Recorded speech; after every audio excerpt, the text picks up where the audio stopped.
And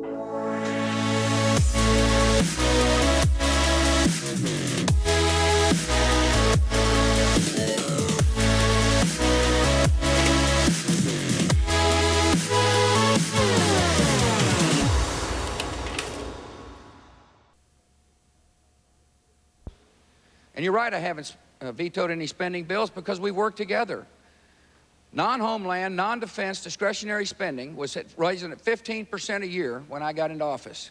And today it's less than 1% because we're working together to try to bring this deficit under control.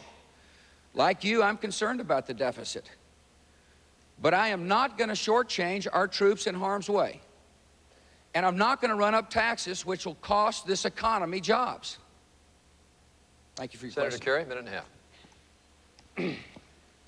Let me begin by saying that my health care plan is not what the president described. It is not a government takeover. You have choice. Choose your doctor, choose your plan.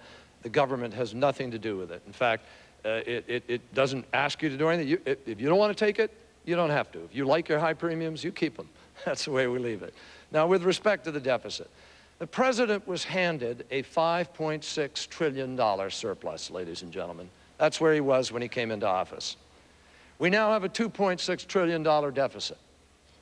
This is the biggest turnaround in the history of the country. He's the first president in 72 years to lose jobs.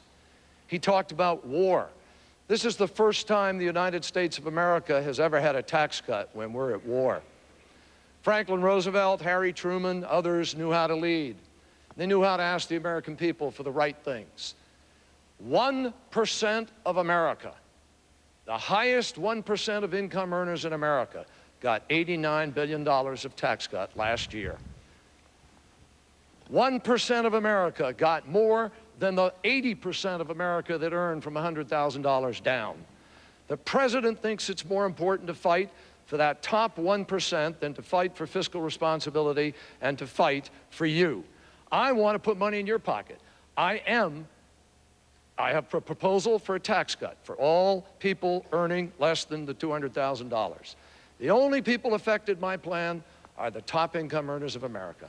I heard you both say, I have heard you both say during the campaign, I just heard you say it, that you're going to cut the deficit by a half in 4 years. But I didn't hear one thing in the last 3.5 minutes that would indicate how either one of you do that. Well, look at the budget. One is make sure Congress doesn't overspend. But let me talk back about where we've been. The stock market was declining 6 months prior to my arrival. It was the largest stock market correction, one of the largest in history, which foretold a recession. Because we cut taxes on everybody. Remember, we ran up the child credit by 1,000, we reduced the marriage penalty, we created the 10% bracket. Everybody who pays taxes got relief. The recession was one of the shortest in our nation's history. Senator Kerry, 30 seconds. After 9/11, after the recession had ended, the president asked for another tax cut and promised 5.6 million jobs would be created. He lost 1.6 million, ladies and gentlemen. And most of that tax cut went to the wealthiest people in the country. He came and asked for a tax cut. We wanted a tax cut to kick the economy into gear. You know what he presented us with? A $25 billion giveaway to the biggest corporations in America, including a $254 million refund check to Enron. Wrong priorities. You're my priority. Senator Kerry, the next question will be for you, and it comes from James Varner, who I believe is in this section. Mr. Varner, need a microphone. Thank you. Senator Kerry, would you be willing to look directly into the camera and, using simple and unequivocal language, give the American people your solemn pledge not to sign any legislation that will increase the tax burden on families earning less than $200,000 a year during your first term? Absolutely. Yes. Right into the camera. Yes. I am not going to raise taxes. I have a tax cut, and here's my tax cut. I raised the child care credit by $1,000 for families to help them be able to take care of their kids. I have a $4,000 tuition tax credit that goes to parents and kids, if they're earning for themselves, to be able to pay for college. And I lower the cost of health care in the way that I described to you. Every part of my program, I've shown how I'm going to pay for it. And I've gotten good people, like former Secretary of the Treasury Bob Rubin, for instance, who showed how to balance budgets and give you a good economy, to help me crunch these numbers and make them work. I've even scaled back some of my favorite programs already, like the child care program I wanted to fund and the National Service Program, because the president's deficit keeps growing, and I've said as a pledge, I'm going to cut the deficit in half in 4 years. Now, I'm going to restore what we did in the 1990s, ladies and gentlemen. Pay as you go. We're going to do it like you do it. The president broke the pay-as-you-go rule. Somebody here asked the question about why haven't you vetoed something? It's a good question. If you care about it, why don't you veto it? I think John McCain called the energy bill the no lobbyists left behind bill. I mean, you got to stand up and fight somewhere, folks. I'm pledging I will not raise taxes. I'm giving a tax cut to the people earning less than $200,000 a year. Now, for the people earning more than $200,000 a year, you're going to see a rollback to the level we were at with Bill Clinton, when people made a lot of money. And looking around here at this group here, I suspect there are only 3 people here who are going to be affected. The president, me, and Charlie, I'm sorry, you too. Mr. President, 90 It's just seconds. not credible. When he talks about being fiscally conservative, it's just not credible. If you look at his record in the Senate, he voted to break the spending, the spending caps, over 200 times. And here he says he's going to be a fiscal conservative all of a sudden. It's just not credible. You cannot believe it. And of course he's going to raise your taxes. You see, he's proposed $2.2 trillion of new spending. And so he said, well, how are you going to pay for it? He said, well, he's going to raise the taxes on the rich. That's what he said, the top 2 brackets. That raises, he says $800 billion, we say $600 billion. We got battling green eye shades.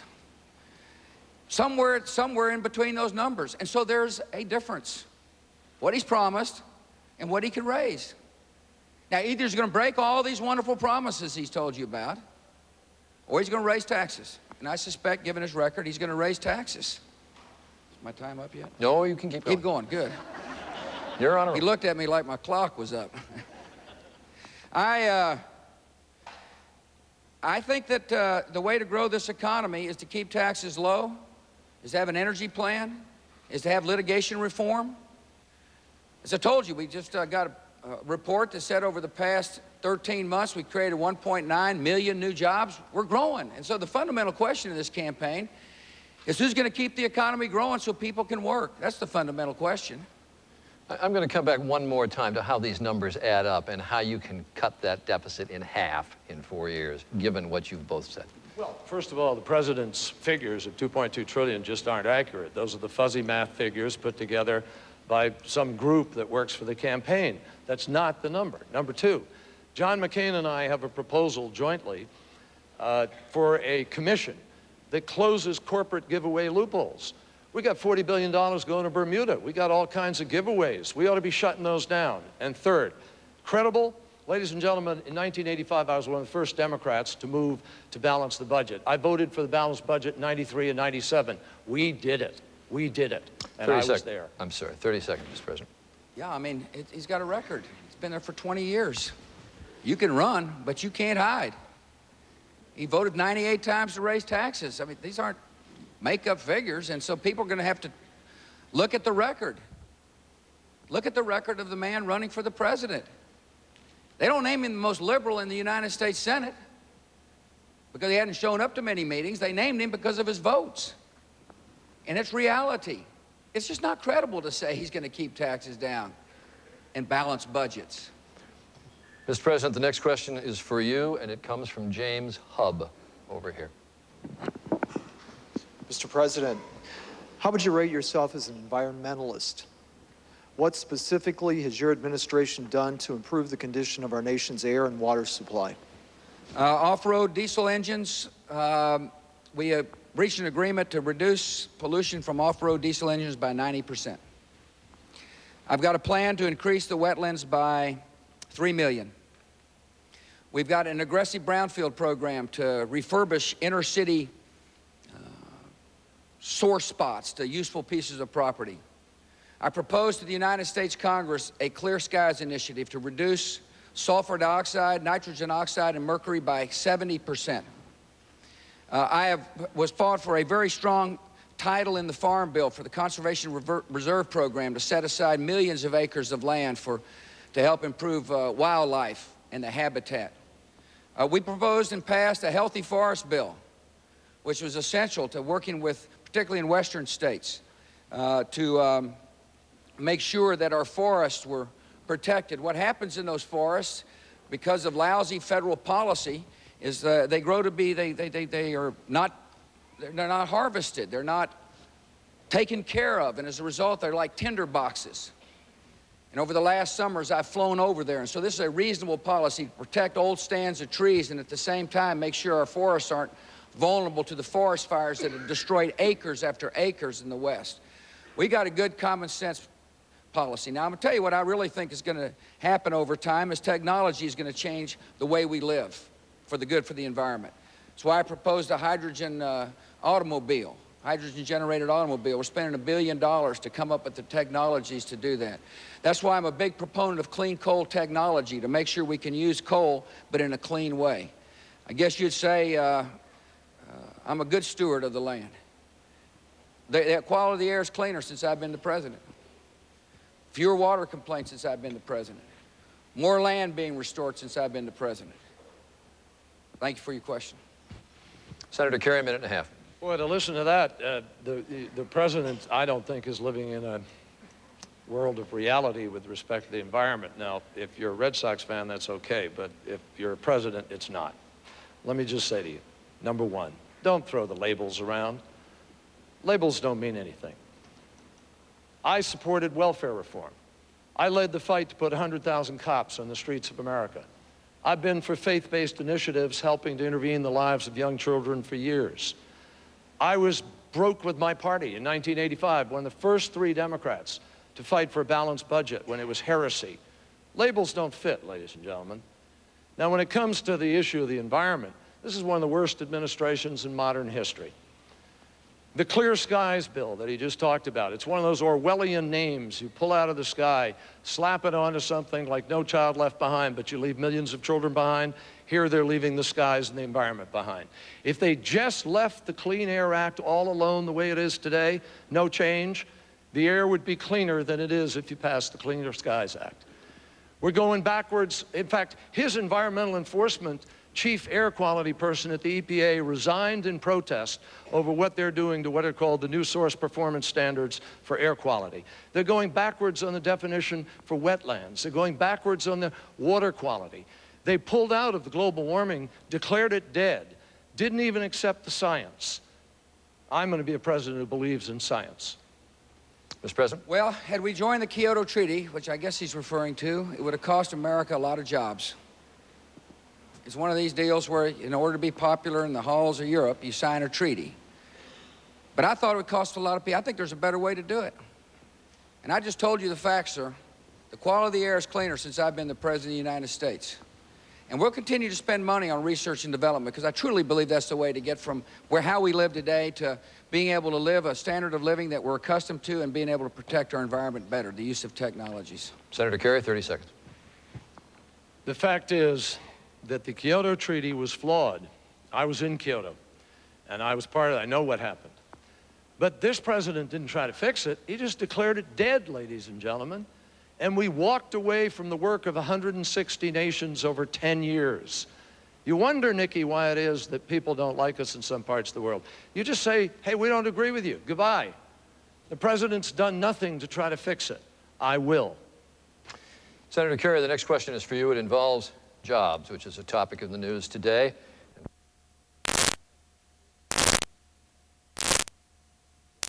Senator Kerry, how can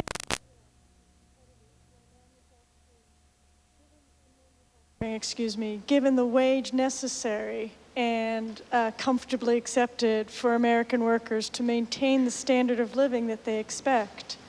Jane, there are a lot of ways to be competitive, and unfortunately, again, I regret this administration has not seized them and embraced them. Let me give you an example. There's a tax loophole right now. If you're a company in St. Louis working, trying to make jobs here, there's actually an incentive for you to go away. You get more money. You can keep more of your taxes by going abroad. I'm going to shut that loophole, and I'm going to give the tax benefit to the companies that stay here in America to help make them more competitive. Secondly, we're going to create a manufacturing jobs credit and a new jobs credit for people to be able to help hire and be more competitive here in America. Third, what's really hurting American business more than anything else is the cost of health care. Now, you didn't hear any plan from the president because he doesn't have a plan to lower the cost of health care. 5 million Americans have lost their health care. 620,000 Missourians have no health care at all. 96,000 Missourians have lost their health care under President Bush. I have a plan to cover those folks. And it's a plan that lowers costs for everybody, covers all children, and the way I pay for it, I'm not fiscally irresponsible, is I roll back the tax cut that this president so fiercely wants to defend, the one for him and me and Charlie. I think you ought to get the break. I want to lower your cost of health care.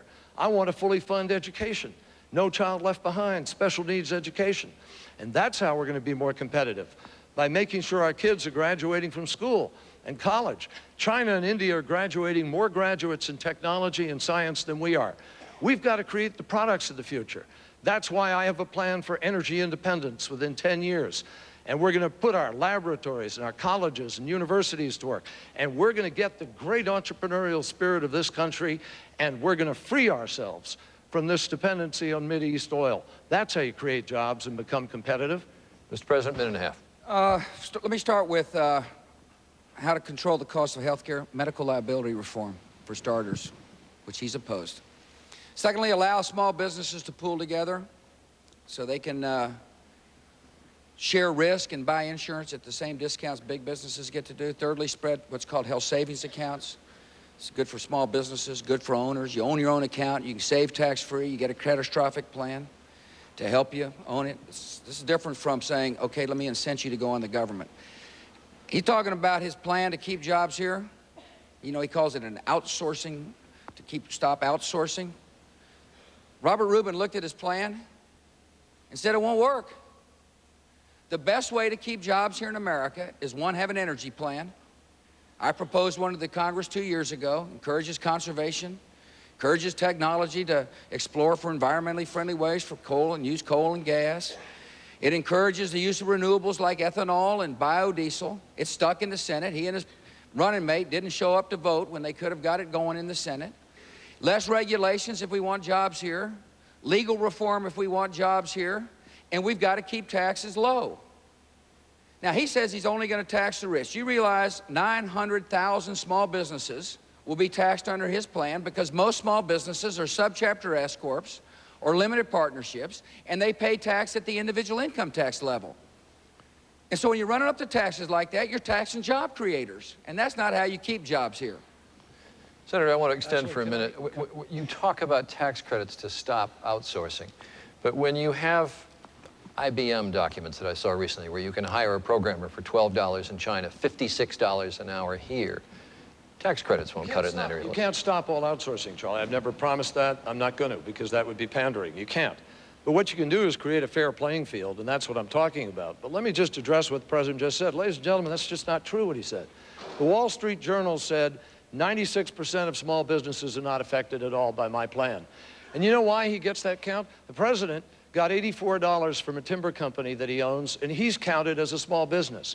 Dick Cheney's counted as a small business. That's how they do things. That's just not right. I own a timber company? That's news to me.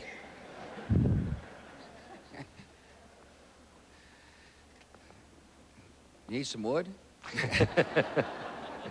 Most small businesses are subchapter S corps. They just are. I met Grant Milliron, Mansfield, Ohio. He's creating jobs. Most small businesses, 70% of the new jobs in America are created by small business. His taxes are going up when you run up the top two brackets. It's a fact. President Bush, the next question is for you, and it comes from Rob Fowler, who I believe is over in this area. President Bush, 45 days after, 45 days after 9/11, Congress passed the Patriot Act, which takes away checks on law enforcement and weakens American citizens' rights and freedoms, especially Fourth Amendment rights. With expansions to the Patriot Act and Patriot Act 2, my question to you is, why are my rights being watered down and my citizens around me, and what are the specific justifications for these reforms? Yeah, I appreciate that. I really don't think your rights are being watered down. Matter of fact, I wouldn't support it if I thought that. Every action being taken against terrorists requires court order, requires scrutiny. As a matter of fact, the tools now given to the terrorist fighters are the same tools that we've been using against drug dealers and white-collar criminals. So I really don't think so. I hope you don't think that. I mean, because I think whoever's the president must guard your liberties, must not erode your rights in America. The Patriot Act is necessary, for example, because parts of the FBI couldn't talk to each other. Intelligence gathering and the law enforcement arms of the FBI just couldn't share intelligence under the old law. And that didn't make any sense. Our law enforcement must have every tool necessary to find and disrupt terrorists at home and abroad before they hurt us again. That's the task of the 21st century. And so I don't think the Patriot Act abridges your rights at all. And I know it's necessary. I can remember being upstate New York talking to FBI agents that helped bust the Lackawanna cell up there. And they told me they could not have performed their duty, the duty we all expected them, if they did not have the ability to communicate with each other under the Patriot Act. Senator Kerry, minute and a half.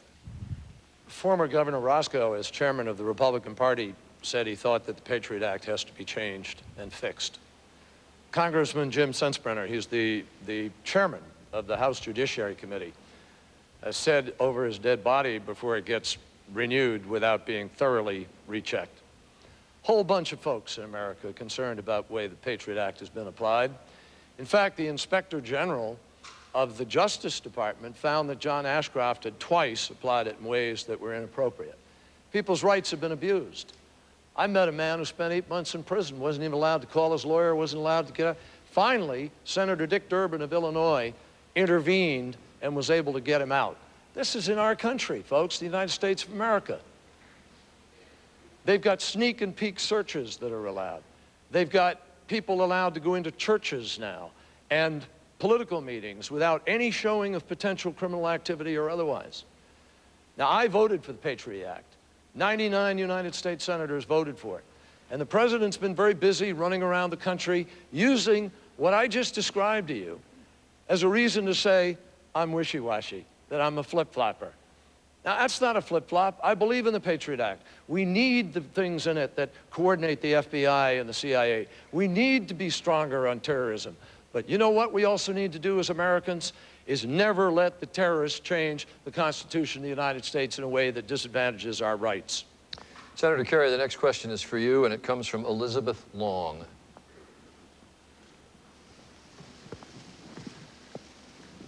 Senator Kerry, thousands of people have already been cured or treated by the use of adult stem cells or umbilical cord stem cells.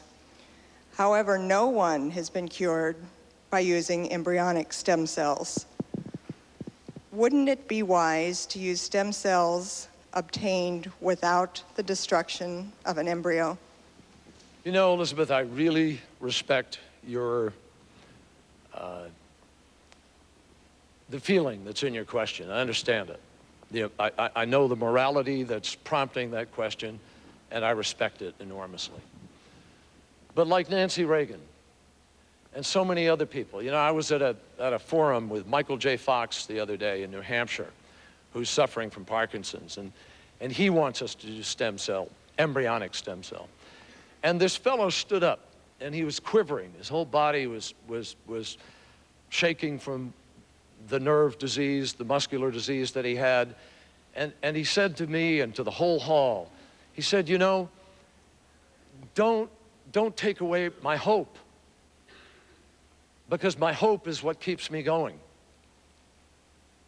Chris Reeve is a friend of mine. Chris Reeve exercises every single day to keep those muscles alive for the day when he believes he can walk again, and I want him to walk again. I think we can save lives. Now, I think we can do ethically guided embryonic stem cell research. We have 100,000 to 200,000 embryos that are frozen in nitrogen today from fertility clinics. These weren't taken from abortion or something like that. They're from a fertility clinic. And they're either going to be destroyed or left frozen. And I believe if we have the option, which scientists tell us we do, of curing Parkinson's, curing diabetes, curing some kind of paraplegic or quadriplegic or a spinal cord injury, anything. That's the nature of the human spirit. I think it is respecting life to reach for that cure. I think it is respecting life to do it in an ethical way. And the president's chosen a policy that makes it impossible for our scientists to do that. I want the future, and I think we have to grab it. Mr. President, minute and a half. Embryonic stem cell research requires the destruction of life to create a stem cell. I'm the first president ever to allow funding, federal funding, for embryonic stem cell research. I did so because I too hope that we'll discover cures from the stem cells, from the research derived. But I think we got to be very careful in balancing the ethics and the science. And so I made the decision we wouldn't spend any more money beyond the 70 lines, 22 of which are now in action. Because science is important, but so's ethics. So's balancing life. To destroy life, to save life is one of the real ethical dilemmas that we face. There's going to be hundreds of experiments off the 22 lines that now exist, that are active. And hopefully we find a cure. But as well, we need to continue to pursue adult stem cell research. I helped double the NIH budget to $28 billion a year to find cures. And the approach I took is one that I think is a balanced and necessary approach to balance science and the concerns for life. Senator, 30 seconds, let's extend. Well, you talk about walking a waffle line. He says he's allowed it, which means he's going to allow the destruction of life up to a certain amount, and then he isn't going to allow it. Now, I don't know how you draw that line. But let me tell you point blank, the lines of stem cells that he's made available, every scientist in the country will tell you, not adequate, because they're contaminated by mouse cells, and because there aren't 60 or 70, there are only about 11 to 20 now, and there aren't enough to be able to do the research because they're contaminated. We've got to open up the possibilities of this research, and when I am president, I'm going to do it, Senator, because we have to. Yeah. Mr. President. Let me make sure you understand my decision. Those stem cell lines already existed. The embryo had already been destroyed prior to my decision. I had to make the decision, do we destroy more life? Do we continue to destroy life? I made the decision to balance science and ethics. Mr. President, the next question is for you, and it comes from Jonathan Michelson. Over here. Mr. President, if there were a vacancy in the Supreme Court and you had the opportunity to fill that position today, who would you choose and why? I'm not telling. I really haven't picked anybody yet. Plus, I want them all voting for me. I would pick somebody who would not allow their personal opinion to get in the way of the law. I would pick somebody who would strictly interpret the Constitution of the United States. Let me give you a couple of examples, I guess, of the kind of person I wouldn't pick. I wouldn't pick a judge who said that the Pledge of Allegiance couldn't be said in a school because it had the words "under God" in it. I think that's an example of a judge allowing personal opinion to enter into the decision-making process as opposed to strict interpretation of the Constitution. Another example would be the Dred Scott case, which is where judges years ago said that the Constitution allowed slavery because of personal property rights. That's personal opinion. That's not what the Constitution says. The Constitution of the United States says we're all, you know, it doesn't say that. It doesn't speak to the equality of America. And so I would pick people that would be strict constructionists. We got plenty of lawmakers in Washington, D.C. Legislators make law. Judges interpret the Constitution. And I suspect one of us will have a pick at the end of next 4 years. And that's the kind of judge I'm going to put on there. No litmus tests except for how they interpret the Constitution. Thank you. Senator Kerry? Minute and a half. Thank you, Charlie. A few years ago, when he came to office, the president said, these are his words, "What we need are some good conservative judges on the courts."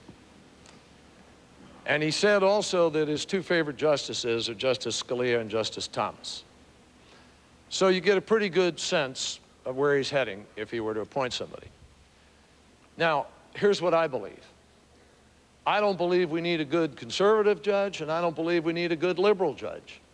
I don't believe we need a good judge of that kind of definition on either side. I subscribe to the Justice Potter Stewart standard. He was a justice on the Supreme Court of the United States.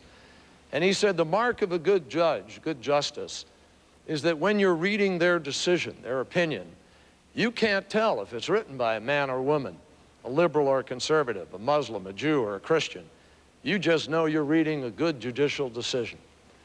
What I want to find, if I'm privileged to have the opportunity to do it, and the Supreme Court of the United States is at stake in this race, ladies and gentlemen, the future of things that matter to you in terms of civil rights, what kind of Justice Department you'll have, whether we'll enforce the law, will we have equal opportunity, will women's rights be protected, will we have equal pay for women, which is going backwards, will a woman's right to choose be protected? These are constitutional rights, and I want to make sure we have judges who interpret the Constitution of the United States according to the law. Going to go to the final two questions now, and the first one will be for Senator Kerry, and this comes from Sarah Degenhart.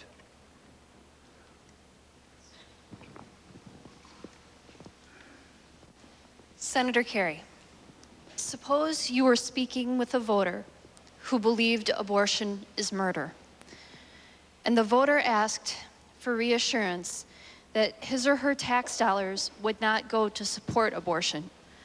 What would you say to that person? I would say to that person exactly what I will say to you right now. First of all, I cannot tell you how deeply I respect the belief about life and when it begins. I'm a Catholic, raised a Catholic. I was an altar boy. Religion has been a huge part of my life. It helped lead me through a war, leads me today.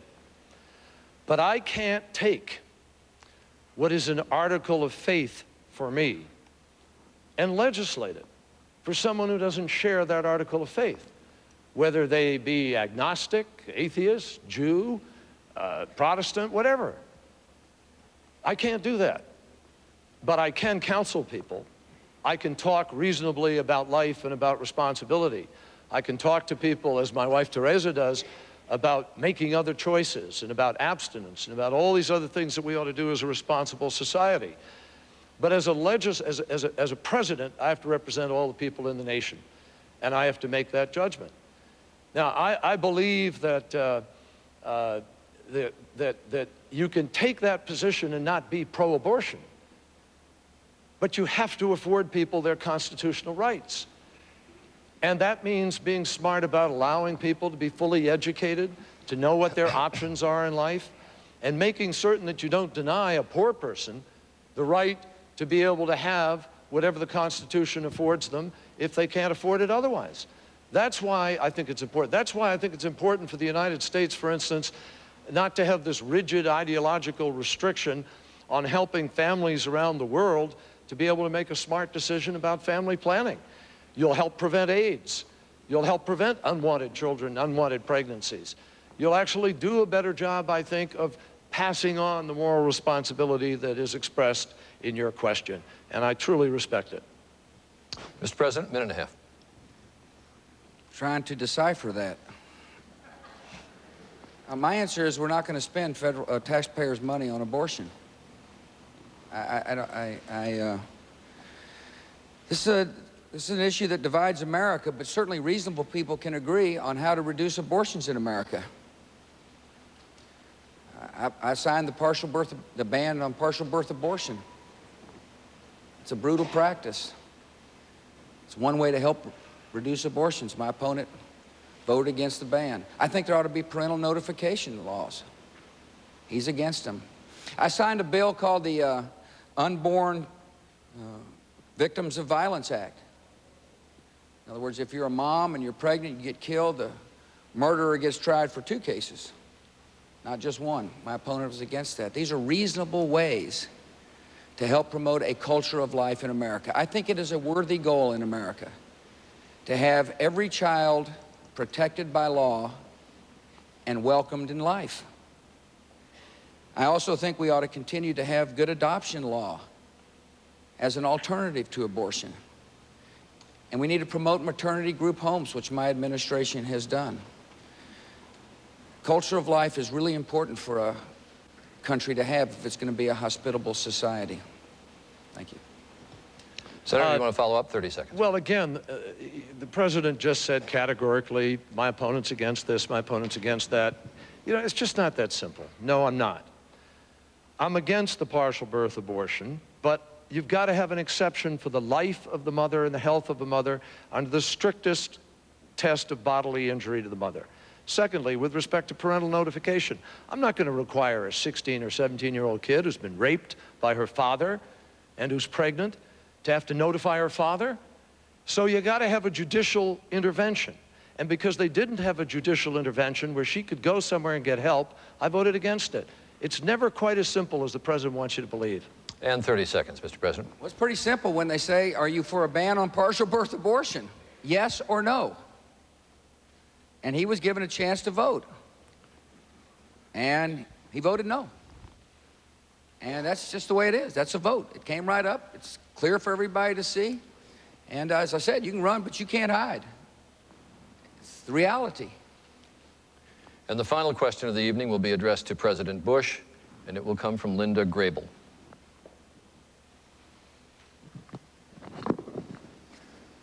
Linda Grable's over here. Put a head fake on us. I got faked out myself. Hi, Linda. President Bush, during the last 4 years, you have made thousands of decisions that have affected millions of lives.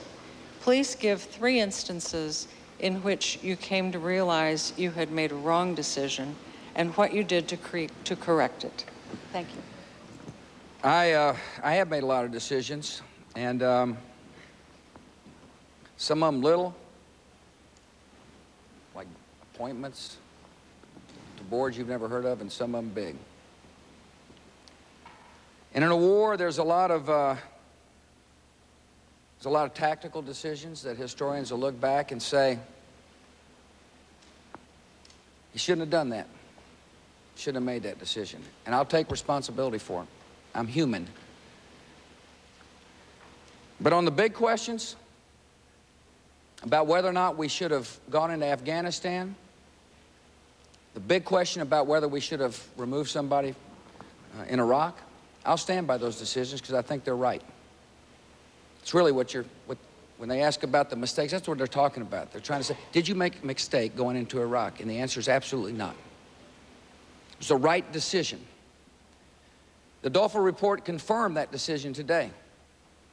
Because what Saddam Hussein was doing was trying to get rid of sanctions so he could reconstitute a weapons program, and the biggest threat facing America is terrorists with weapons of mass destruction. We knew he hated us.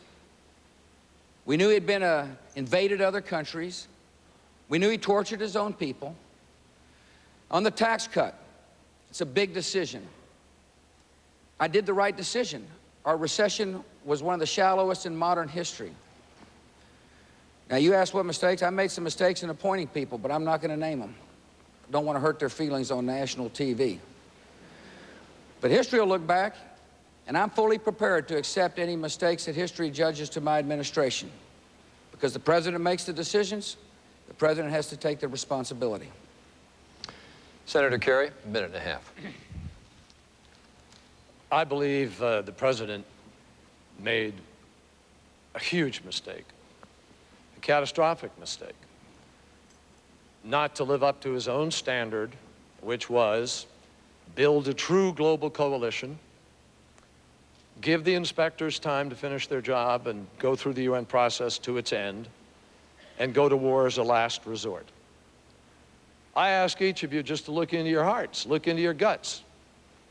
Gut check time. Was this really going to war as a last resort? The president rushed our nation to war without a plan to win the peace. And simple things weren't done. That's why Senator Lugar says incompetent in the delivery of services. That's why Senator Hagel, Republican, says, you know, beyond pitiful, beyond embarrassing, in the zone of dangerous. We didn't guard 850,000 tons of ammo. That ammo is now being used against our kids. 10,000 out of 12,000 Humvees aren't armored. I've visited some of those kids with no limbs today because they didn't have the armor on those vehicles. They didn't have the right body armor. I've met parents who've, on the internet, gotten the armor to send their kids. There's no bigger judgment for a president of the United States than how you take a nation to war. And you can't say, because Saddam might have done it 10 years from now, that's a reason. That's an excuse. Mr. President? Complains about the fact our troops don't have adequate equipment, yet he voted against the $87 billion supplemental I sent to the Congress and then issued one of the most amazing quotes in political history. I actually did vote for the $87 billion before I voted against it. Saddam Hussein was a risk to our country, ma'am. And he was a risk that, and this is where we just have a difference of opinion. The truth of the matter is, if you listen carefully, Saddam would still be in power if he were the president of the United States, and the world would be a lot better off. And Senator Kerry, 30 seconds. Not necessarily be in power, but here's what I'll say about the $87 billion. I made a mistake in the way I talk about it. He made a mistake in invading Iraq, which is a worse decision. Now, I voted the way I voted because I saw that he had the policy wrong, and I wanted accountability. I didn't want to give a slush fund to Halliburton. I also thought the wealthiest people in America ought to pay for it, ladies and gentlemen. He wants your kids to pay for it. I wanted us to pay for it since we're at war. I don't think that's a bad decision. That's going to conclude the questioning. We're going to go now to closing statements, 2 minutes from each candidate. And the first closing statement goes to Senator Kerry. I believe that was the agreement. Go ahead. Actually, you want to go first? Either way. Thank you. Charlie, thank you, and thank you all. Thank you, all of you, for taking part. Thanks for your questions tonight, very, very much. Obviously, the president and I both have very strong convictions. I respect him for that. But we have a very different view about how to make America stronger and safer. I will never cede the authority of our country or our security to any other nation. I'll never give a veto over American security to any other entity, not a nation, not a country, not an institution. But I know, as I think you do, that our country is strongest when we lead the world, when we lead strong alliances. And that's the way Eisenhower and Reagan and Kennedy and others did it. We are not doing that today. We need to.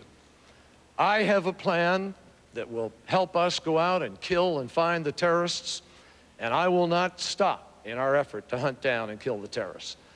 But I also have a better plan how we're going to deal with Iraq, training the Iraqi forces more rapidly, getting our allies back to the table with a fresh start, with new credibility, with a president whose judgment the rest of the world trusts.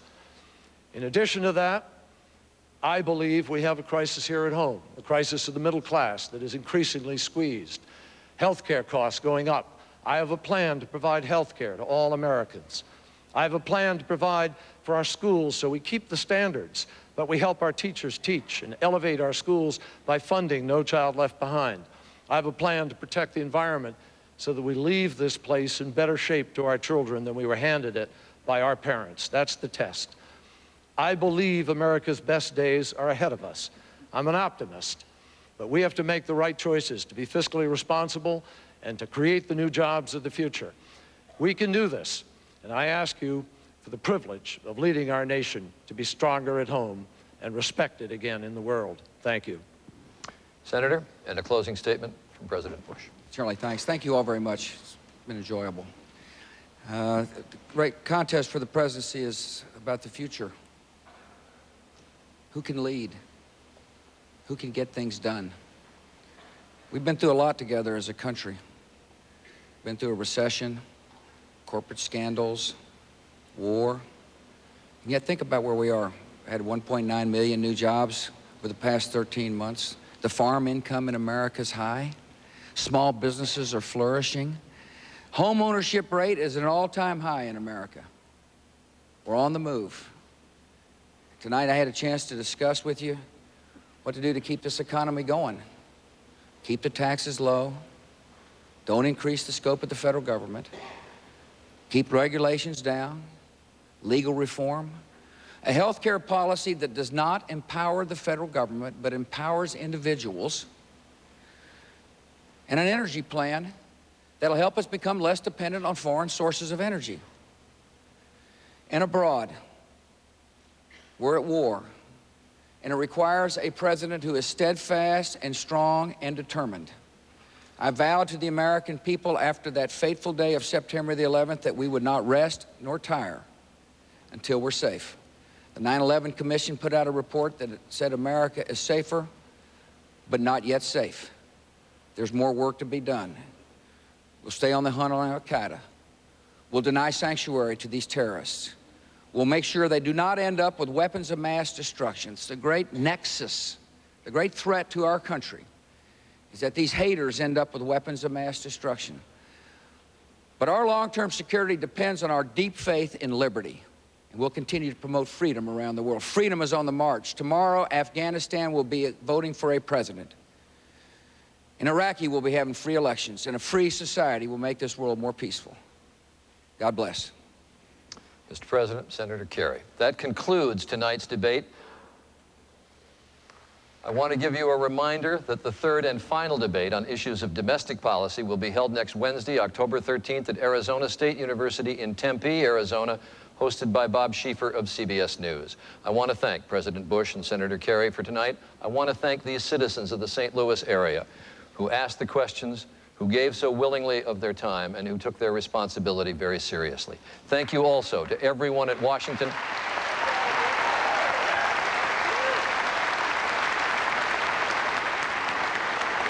And so it ends. In a heated debate rematch, Senator John Kerry accused President Bush tonight of transforming huge budget surpluses into massive deficits with tax cuts for the rich during wartime. Good night. President Bush said Senator Kerry would have to raise taxes on middle-class Americans to pay for the new spending programs. That's reality, President Bush insisted. Senator Kerry denied it. The two candidates quarreled aggressively over the war in Iraq, jobs, education, health care, the environment, cheaper drugs, and tort reform at this town hall session 25 days before the election. We now go to Washington and our chief Washington correspondent, Bob Schieffer. Bob? You know, Dan, I thought there were parallels here tonight, and in the first debate, I thought that John Kerry got off to a much better start, as he did in the first debate tonight. I thought the best part of the president's presentation tonight was his closing statement, when he truly seemed to be speaking from the heart. He's always at his best, it seems to me, when he talks about 9/11. You heard two flat promises tonight. President Bush said there will be no draft. He said, forget all this talk about a military draft. There is not going to be one. You heard Senator Kerry promise that he would not raise taxes on anyone who made less than $200,000 a year. Senator Kerry's theme tonight was, I have a plan. He laid out plans for any number of things, but as the president pointed out, he seldom told how he was going to pay for those plans. I think it's fair to say that both these men, in the minds of most financial experts, have not realistically addressed how they are going to cut the deficit, as both of them say they're going to do.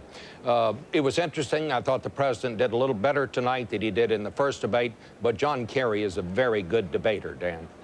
Bob Schieffer in Washington. We go now to St. Louis, where the CBS News correspondent covering the Kerry campaign, Jim Axelrod, watched tonight. Jim? Dan, you know, the point of these debates is to get away a little bit from that prepackaged presentation that's presidential campaigning now, and instead give a little bit of unfiltered, unscripted give and take as a way to get to know these candidates a little better. And there was plenty of that tonight. You could hear President Bush interrupt the moderator, Charlie Gibson, and say, tell Tony Blair we're going alone. Tell Tony Blair we're going alone. So plenty of moments that not only allowed the illumination of policy differences, but also a whole set of sort of personal characteristics that voters are going to use to make up their minds. President Bush's demeanor was forceful and passionate if you're a supporter, perhaps a bit wired and overly amped if you're not, but it was clearly a contrast to Senator Kerry, who appeared a bit more low-key, maybe a bit more measured. So the takeaway, I think, for the critically important undecided voter was a chance to look at both policy differences and demeanor, but because the policy differences have been out there for the last several months, perhaps a takeaway for this second presidential debate is all about demeanor. Dan? Jim Axelrod. Now we go to our chief White House correspondent, John Roberts, who's also in St. Louis. John? Dan, we saw a very different President Bush up on the stage in this town hall style meeting tonight. This was President Bush who was exactly tonight in this hall as he is on the stump. Very energetic, very confident, making his points as if he was making them to a partisan audience. You know, prior to this debate, just before the debate happened, Vice President Dick Cheney said that President Bush was going to, quote, whoop on John Kerry, and there's no question that the president certainly wasn't letting any dust settle on him. You could see his foot tapping sometimes as he was listening to John Kerry's answer, just itching to get up there and respond. The president did keep the grimacing under control tonight. A couple of times he actually chuckled at John Kerry as he was making his statements, though that might seem to be somewhat pejorative as well. And I saw him a couple of times flash that famous wink at a couple of people who were in the audience for this town hall. I mean, no question that President Bush was amped up tonight, and that plays well to partisan party faithful out on the campaign trail. How is it going to play with the undecided voter, though? I mean, is it the sort of thing that, you know, little kids are going to jump behind the couch and hide from him on, or is it the sort of thing that is going to sink in and people will say, hey, here's a guy who's got some conviction? Dan, I think that that's a very, very personal decision, and it's difficult for us, I think, at this point to really assess how it's going to play. I couldn't tell you who won this, and I think that who won this debate is going to be a decision that's made on an individual sort of basis. Dan? John Roberts in St. Louis. Bob Schieffer in Washington. The Associated Press, and I'm going to quote directly, has run this as part of its summation on tonight's appearance, and I quote, President Bush smirked and winked and chuckled to himself. He jumped from his stool, chomped at the air, and interrupted the debate moderator. But no matter how frustrated he grew with Senator John Kerry, he kept his emotions in check, barely. Continuing to quote from the AP, that answer almost made me scowl, President Bush said after the Democratic challenger took issue with his policies on Russia and Iran. In a remarkably personal and testy debate, Senator Kerry answered back with invectives of his own. At one point he said, speaking of the president, he broke his word. Speaking of Iraq, this president hasn't listened, unquote. Would you think that's a fair assessment or not of what's happened tonight? Well, I think that John Kerry is very comfortable in this kind of a setting. He's a very good debater. He's able to marshal facts. He seems cool. He makes his arguments. The president does not seem as comfortable as the debater. Democrats will say that John Kerry won this tonight. Republicans will say, look, Ike Eisenhower wasn't a great debater, but he was a very good leader. So I think who you thought won will depend a lot on who you like going into this, Dan. Bob Schieffer in Washington. Now, they both saw the same debate tonight, but wouldn't you know it, each thinks a different man won. Senator Hillary Clinton and New York Governor George Pataki will be here to tell you why right after this, so stay here with us.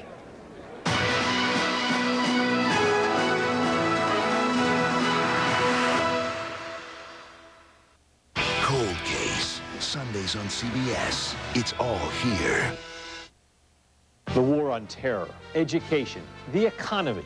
Get to the heart of the issues as 13 WMAZ presents the U.S. Senate Political Forum, Tuesday, October 12th at 7 p.m. at the Georgia National Fairgrounds, Reeves Arena in Perry. Panelists from 13 WMAZ, The Telegraph, and WXIA will question the candidates, and you can hear the candidates' positions on the issues facing our country, state, and community. Watch the U.S. Senate Political Forum Tuesday, October 12th at 7 p.m. on 13 WMAZ, straight from the heart.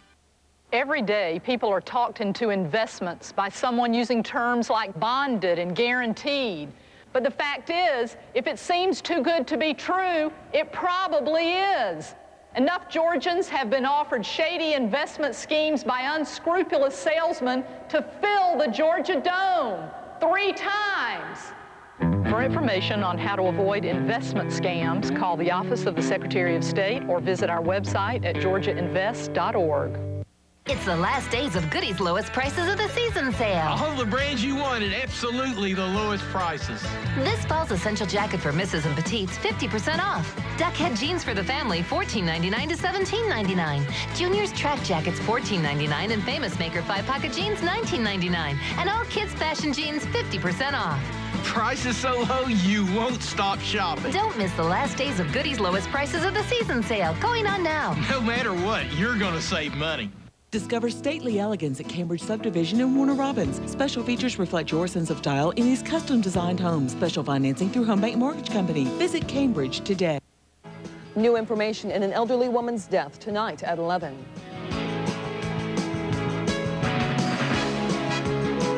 In St. Louis is the 3-term governor of the state of New York, Republican George Pataki. Governor, thanks for being with us. Governor George Pataki of New York State. Good to have you with us. Governor, would you agree it's been a rough week, given that the race, at least in the polls, tightened into a virtual dead heat after what some people, not all of them Democrats, thought was not President Bush's very best performance in the first debate? Secretary Rumsfeld said that he saw, quote, no hard evidence linking Saddam to al-Qaeda, and another aide saying there weren't enough U.S. troops in Iraq to secure the peace. And finally, a CIA report finding Saddam had no weapons of mass destruction since the early 1990s. Now, given all that, what in your judgment did President Bush do tonight to turn the tide in his direction? I think the president did a tremendous job tonight. He was the commander-in-chief, and he spoke with authority and experience. He laid out not just a strong defense of his record, but also his vision for the future. And more importantly, for the first time, he was able to point out Senator Kerry's record in the Senate. You know, the senator has a 20-year record that he never talks about because it's a record of voting to slash our military, cut intelligence, raise taxes. And I think the American people saw a leader, a commander, and someone they're going to want to keep for 4 years more, and that's President Bush. I think he hit a home run tonight, Dan. Governor, let's talk now about economic policy and jobs. The president's tax cuts have not created the large number of jobs that he promised. Will we see a change in policy in a second George W. Bush administration, or will it be, quote, stay the course and more of the same? We'll see a change of policy if we, God forbid, had Senator Kerry, because he said time and again he's going to raise taxes and he would spend trillions more. So I think you don't create jobs by raising taxes, you create jobs by cutting taxes. And Dan, over the last 13 months, this country's created 1.9 million jobs because of this president's economic programs. That's the fastest rate of growth we've had in 20 years. And, you know, our economy was hurt, not just by the recession, but when we were attacked on September 11th, the terrorists didn't think they could defeat us militarily, but they did think they could defeat us economically. The stock exchange was closed for a week. Tourism died. People couldn't travel. So I think this president's policies have turned around what could have been a very, very difficult economic condition. 1.9 million new jobs since last August, and I just hope we continue to see this president's leadership to continue to see job growth and economic strength. Governor Pataki, thank you for being with us. Also joining us now from the debate hall in St. Louis is the junior senator from the state of New York, the former First Lady of the United States of America, Democrat Hillary Rodham Clinton. Senator, thanks for being with us. Before we ask you how Senator Kerry did, quickly, how is President Clinton doing after his heart surgery? Oh, thank you, Dan. He is really doing well. Every day he's getting stronger and feeling better and following the doctor's orders. And I thank you for asking about him and all the people who've sent their best wishes and their prayers. It's really been an overwhelming show of support for him. Now let's talk about tonight. The Republicans say that President Bush has what the military calls command presence and that Senator John Kerry does not. And already they're beginning to say, you saw it again tonight. President Bush has that command presence, John Kerry does not. Tell me why any voter should not agree with that. Well, I think voters are very smart, Dan, and I think they saw tonight that, first of all, John Kerry was superb this evening, and he has the momentum from the first debate when he clearly demonstrated that he could be the commander-in-chief that America desperately needs. And tonight, he not only reinforced that, but he demonstrated clearly that he has a command of domestic issues, and equally importantly, he has plans about what to do to get the economy producing jobs again and to deal with the rising health care costs and to fully fund our educational programs. And what was so striking to me is that, you know, the president couldn't think of anything he had done wrong in the last 3.5 years, and he didn't have any plan about how he was going to do anything right for the next 4 years. Senator Clinton, what would you say? Clearer. Sorry, didn't mean to step on your last line. I apologize. That's all right, Dan. What did you think was President Bush's best moment in this hour and a half tonight? Dan, I have to tell you, I was disappointed in the president's performance tonight. I knew that he had a lot of energy. He was certainly more energetic than he'd been in the first debate.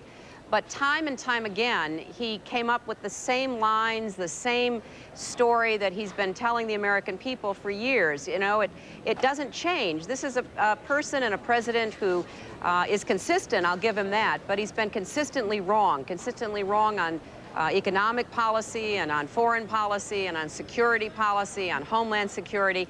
So I think that the American public, particularly any undecided voters, would be scratching their heads saying, well, what is it he will do differently? Because with my own eyes, I can see that things are not proceeding as well as they should. Therefore, we need new leadership, and I think John Kerry was very strong in presenting the plans that he would bring to the Oval Office. Senator Hillary Rodham Clinton in St. Louis, give our best to President Clinton. Thank you very much. Thank you, Dan. I will. Back now with CBS News coverage of the Bush-Kerry face-off. We're joined now by what is as close as we have as an expert on presidential debates, James Fallows, national correspondent for the Atlantic Monthly magazine. Jim, you've studied the debate styles of both of these men very closely. Who took better advantage of tonight's town meeting format in your judgment? I think, interestingly, both of the men used it to improve their performance. Certainly, President Bush did a better job than he did last week. He used the relative informality of the setting not to present his familiar points in a much more effective way than he did before, and also just generally to control his body language better. Senator Kerry also had an interesting dual-pronged approach. On the intellectual level, he had a more pointed critique of a number of the president's policies, and he also used his freedom of movement to sort of attack the president personally. Many of his comments were directed personally at the president in an attempt, it seemed, to rattle him. Well, President Bush came at Senator Kerry pretty hard. Fair to say that he was in more of an attack mode tonight than in the first joint appearance? He was both in a better attack mode and a better defense mode. And I think let's take a look now at one of the ways he defended himself for the first time against Senator Kerry's critique that it was the wrong war at the wrong place and the wrong time. It's a fundamental misunderstanding to say that the war on terror is only Osama bin Laden. The war on terror is to make sure that these terrorist organizations do not end up with weapons of mass destruction. That's what the war on terror is about. Of course we're going to find Osama bin Laden. We've already got 75% of his people, and we're on the hunt for him. What's significant here, he's not just saying stay the course, can't send mixed messages, but saying here's the reason why the war in Iraq is connected to the war on terror. Did you have another piece of tape you wanted to go to, Yes, Jim? let's take a look at Senator Kerry now. And Senator Kerry, in general, had a number of very sharp attack lines on the president. Let's take a look at one of them now. The president's just trying to scare everybody here with throwing labels around. I mean, compassionate conservative, what does that mean? Cutting 500,000 kids from after-school programs? Cutting 365,000 kids from health care? Running up the biggest deficits in American history? Mr. President, you're batting 0 for 2. What's significant here is Senator Kerry both made things more specific and concrete when they were before. For example, if Missouri were a country, it would be the third largest member of the coalition. And he also attacked some of the points where the president has his greatest pride. For example, his consistency. He said, in this same room 4 years ago, you made this promise and you broke it. What would you say was President Bush's best moment in the debate? I think that probably there's no one moment. I was taking down lines as the debate went on. There was nothing that really jumped out with me, with the exception of that one we saw, I think, but consistently he was able to seem as if he were in command again. If you looked at the picture of last week's debate without the sound, you would have said that Senator Kerry looked more presidential, and the president comported himself more like a president this time. And President Bush's worst moment in your judgment? I think it might have been his allusion to the Dred Scott decision, saying he would not appoint a Supreme Court justice who would have voted for the Dred Scott decision. And for Senator Kerry, from 2 centuries ago. Right. From Senator Kerry's standpoint, his best moment?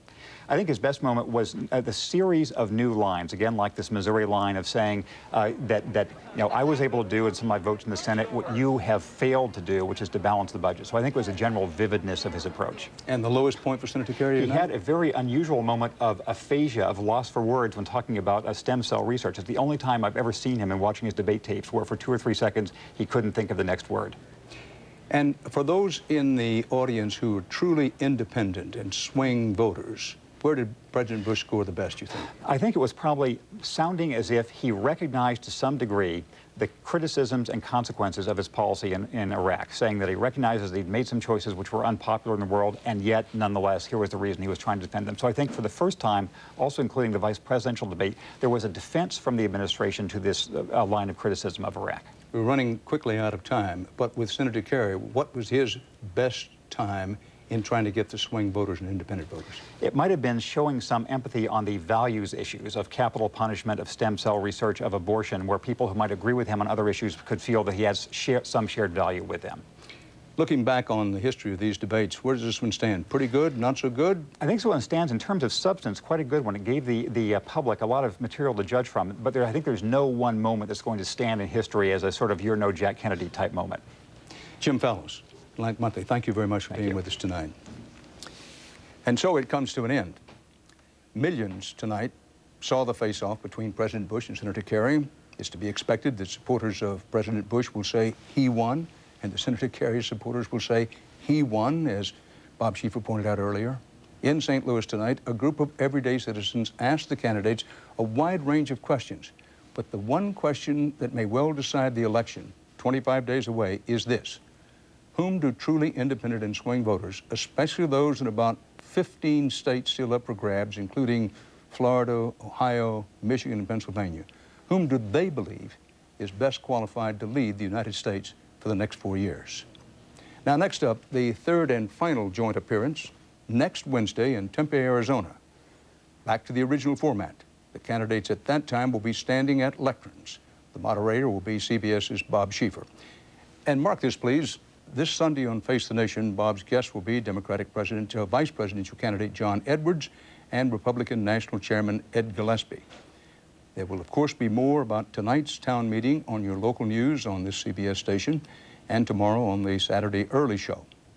We invite you also to tune in the CBS Evening News tomorrow night when we'll have a lot of follow-up on this. And, of course, the CBS Evening News on Sunday on many of these same stations. And then I'll be around Monday with the CBS Evening News on Monday. And I'll be surprised if there isn't still a great deal of backwash, a great deal of echo from what happened tonight at that time. For now, Dan Rather, CBS News, reporting from New York. Good night, everyone.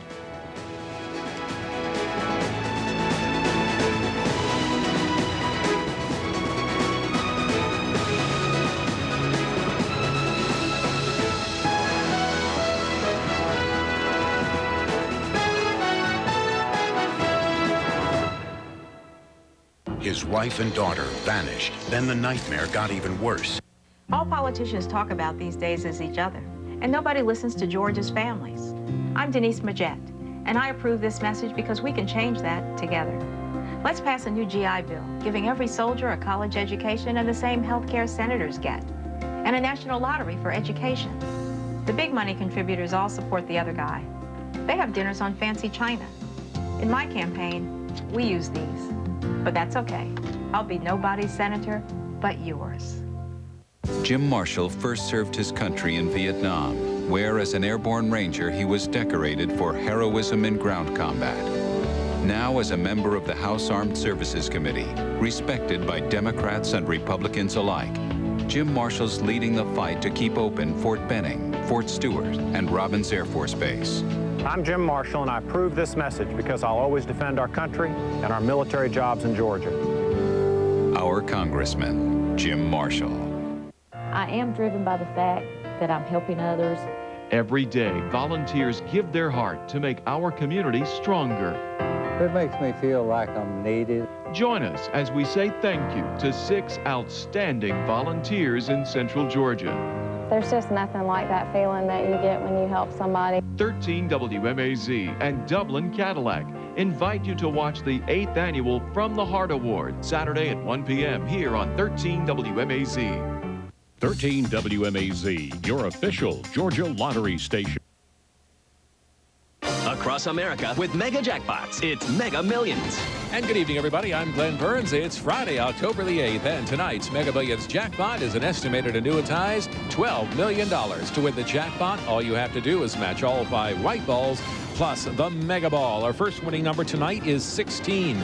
That is followed by 17. Up next, we have 41, then 33, and that's followed by 21. Now for the Mega Ball, here's tonight's Mega Ball winning number. It is 6. Our winning numbers are 16, 17, 41, 33, 21. The Mega Ball is 6. If nobody matches all 6 numbers, Tuesday's jackpot could be worth $18 million.